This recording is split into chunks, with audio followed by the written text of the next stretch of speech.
2 வயதில் உறவினர்களால் கடத்தப்பட்ட பெண் குழந்தையை 3 ஆண்டுகளுக்கு பின்னர் போலீசார் மீட்டு சென்னை உயர்நீதிமன்றத்தில் ஆஜர்படுத்தினர்.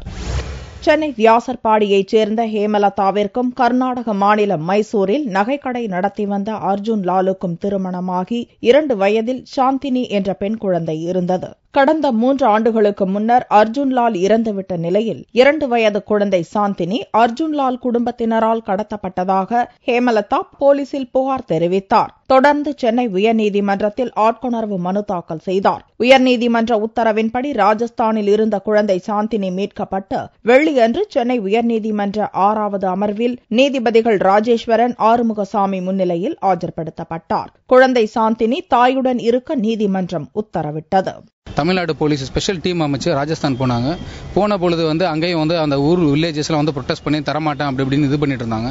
அப்புறம் நான் ராஜஸ்தான் எஸ்பியை கான்டாக்ட் பண்ணி இந்த மாதிரி ஹைகோர்ட் ஆர்டர் இருக்குன்னு சொன்னோன்னு ராஜஸ்தான் ரூரல் எஸ்பி உடனே இது பண்ணி இமீடியட் ஆக்ஷன் எடுக்க சொல்றேன், கோர்ட் ஆர்டர் கம்ப்ளை பண்ண சொல்றேன்னு சொல்லி இமீடியட்டா அவங்க லோக்கல் ஸ்டேஷன் ஹவுஸ் இன்ஸ்ட்ரக்ட் பண்ணதின் பேர்ல உடனே அந்த சைல்டை திருப்பி தமிழ்நாடு போலீஸ் ஹேண்ட் ஓவர் பண்ணிட்டாங்க.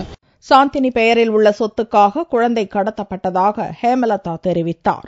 எங்க ஹஸ்பண்ட் இறந்த அப்புறம் என்கிட்ட இருந்த ப்ராப்பர்ட்டி எல்லாம் ஸ்நாச் பண்ணிட்டு என் குழந்தையும் ஸ்நாச் பண்ணிட்டு கொண்டு போயிட்டாங்க. குழந்தை மேல 20 lakhs நான் டெபாசிட் பண்ணியிருந்தேன். ஸோ குழந்தைய எடுத்து போனோன்னே கிட்னாப் பண்ணோன்னே அந்த ப்ராப்பர்ட்டி எல்லாம் எனக்கு வந்துடும்னு அந்த மோட்டிவ்லேயே என் குழந்தைய கிட்னாப் பண்ணிட்டு ராஜஸ்தான் மாநிலத்திலே கொண்டு போயிட்டாங்க. அங்கே விட்டுட்டு அவன் லாதுராம் கர்நாடக மாநிலத்தில் எஸ்கேப் ஆயிட்டாங்க.